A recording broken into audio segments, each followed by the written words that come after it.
kalau benda berlaku, orang yang umur 55 dah nak retire dalam masa 5 tahun, dia boleh teruskan bekerja sampai umur 65, that's another 10 years.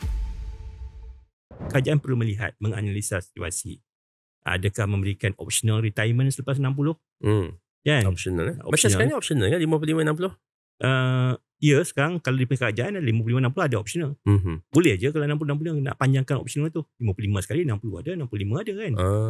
Terpulang lah. 10 tahun optional Ya, boleh aja. Adapun kalau dia kerja dalam tentera, dia melengkapkan, kalau contoh dia masuk tentera, dia berumur 18 tahun kan. Dia dah servis 25 tahun.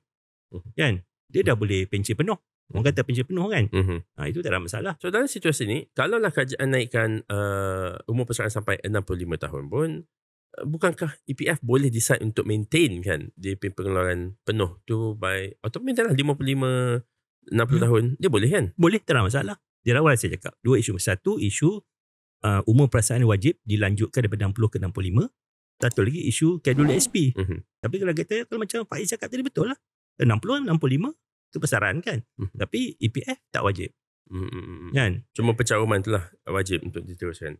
Cuma adakah majikan ni sanggup nak employ orang ni sampai umur 65 tahun? Dia bergantung pada industri juga, ataupun bergantung pada sektor, ataupun hubungan antara majikan dan pekerja itu sendiri.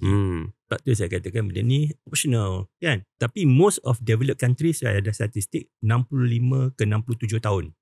Australia, New Zealand 67 tahun. Berbanding dengan you kerja satu kerja yang fizik, you kerja dalam askar ke kan, ataupun kerja dalam benda-benda yang lebih robust, mungkin selalunya retirement itu awal lah.